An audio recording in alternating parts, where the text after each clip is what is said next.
Assalamualaikum warahmatullahi wabarakatuh.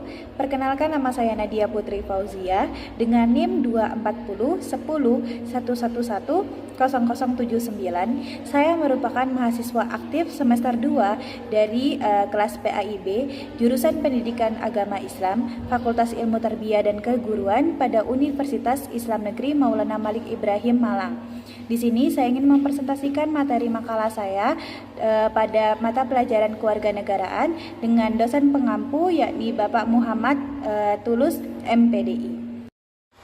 Hakikat demokrasi. Nah, mari kita ketahui terlebih dahulu apa sih yang disebut dengan hakikat demokrasi. Demokrasi Indonesia merujuk pada sistem pemerintahan yang diterapkan di Indonesia, di mana kedaulatan berada di tangan rakyat dan rakyat memiliki hak untuk berpartisipasi dalam proses pengambilan keputusan politik. Demokrasi di Indonesia berlandaskan pada prinsip bahwa kekuasaan pemerintah berasal dari rakyat yang dilaksanakan oleh wakil-wakil yang dipilih melalui pemilihan umum yang berbasis kejujuran dan keadilan.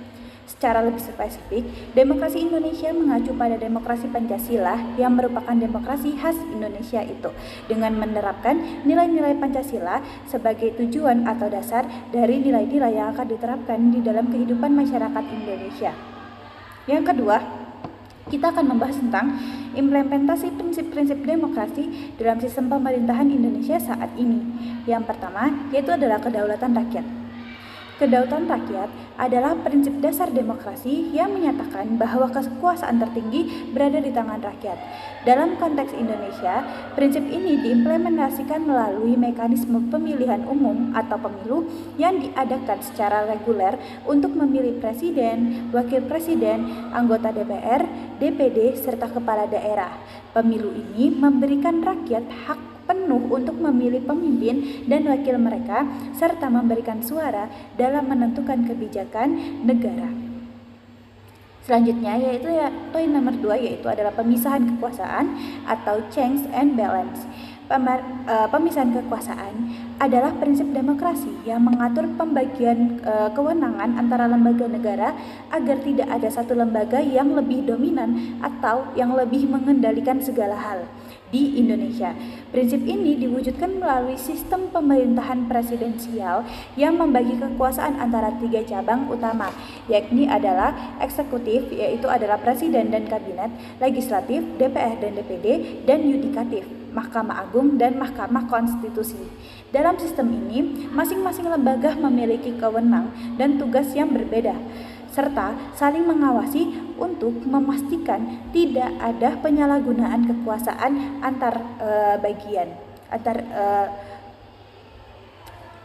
antar pemerintahan. Yang ketiga yaitu adalah kebebasan berpendapat dan pers. Kebebasan berpendapat dan kebebasan pers adalah hak dasar dalam demokrasi yang menjamin warga negara untuk menyuarakan pendapat dan kritik terhadap pemerintahan tanpa takut dihukum atau diancam. Di Indonesia, hak ini dilindungi oleh konstitusi dalam pasal 28 Undang-Undang 1945 yang mengakui kebebasan individu untuk berpendapat dan menyampaikan ide-ide mereka. Media massa juga memegang peran penting dalam pengawasan jalannya pemerintahan dan menyampaikan informasi yang relevan kepada publik. Kebebasan pers memungkinkan adanya kritik terhadap kebijakan pemerintah dan pengungkapan fakta yang tersembunyi dan menjadi alat kontrol sosial yang penting dalam mencegah korupsi dan penyalahgunaan kekuasaan. Namun, meskipun kebebasan berpendapat dan pers dilindungi, dalam praktiknya ada tantangan besar seperti ancaman terhadap jurnalis, sensor, pembatasan terhadap media tertentu, dan tindakan hukum terhadap individu yang menyuarakan kritik yang dianggap merugikan pihak-pihak tertentu. Oleh karena itu, meskipun Indonesia telah mengalami kemajuan dalam kebebasan pers, masih banyak yang harus dilindungi, yang harus dilakukan untuk melindungi kebebasan berpendapat atau berekspresi secara menyeluruh. Yang keempat, yaitu adalah hak asasi manusia atau HAM.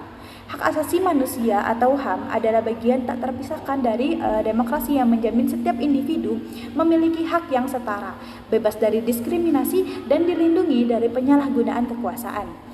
Di Indonesia, sebagai negara demokrasi memiliki berbagai instrumen hukum yang mengatur perlindungan terhadap HAM, seperti Undang-Undang Dasar 1945 serta peraturan-peraturan internasional yang telah diratifikasi seperti Deklarasi Universal tentang Hak Asasi Manusia.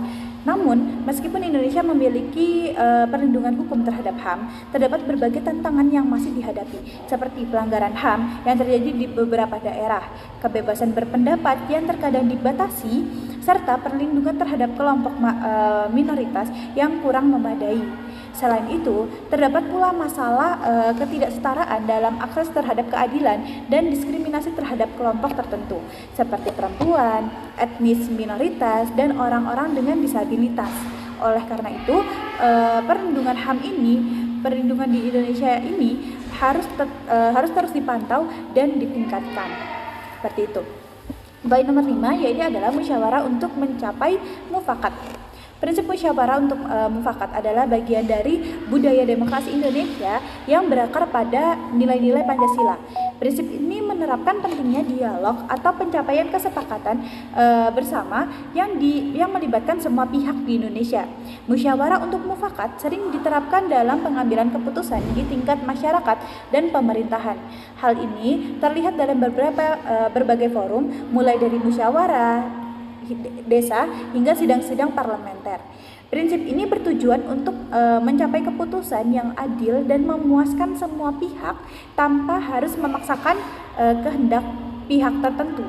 Meskipun demikian, dalam praktiknya penerapan musyawarah untuk mufakat ini kadang terkendala oleh perbedaan kepentingan yang tajam antara kelompok-kelompok politik dan sosial. Terkadang proses musyawarah tidak berjalan dengan lancar dan menghasilkan keputusan yang memihak pada pihak tertentu, alih-alih mencapai mufakat yang dapat diterapkan oleh semua pihak. Seperti itu.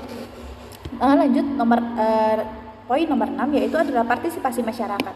Partisipasi masyarakat dalam proses demokrasi sangat penting untuk memastikan bahwa suara rakyat didengar dan tercermin dalam kebijakan pemerintah di Indonesia. Partisipasi masyarakat diwujudkan dalam berbagai bentuk, seperti melalui pemilu, organisasi masyarakat, akses politis, dan kegiatan konsultasi publik. Namun, meskipun partisipasi politik telah meningkat, tingkat keterlibatan masyarakat, khususnya generasi muda, dalam kehidupan politik Indonesia masih terbilang rendah. Beberapa faktor yang mempengaruhi partisipasi ini antara lain ketidakpercayaan terhadap sistem politik, kurangnya pendidikan politik, serta ketimpangan sosial yang membuat sebagian masyarakat merasa terpinggirkan dari proses pengambilan keputusan.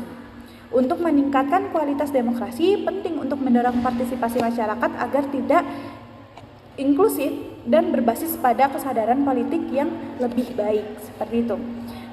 Poin yang terakhir yaitu adalah poin ke-7, desentralisasi dan otonomi daerah. Desentralisasi merupakan prinsip demokrasi yang memungkinkan daerah untuk mengatur dan mengelola urusan mereka sendiri.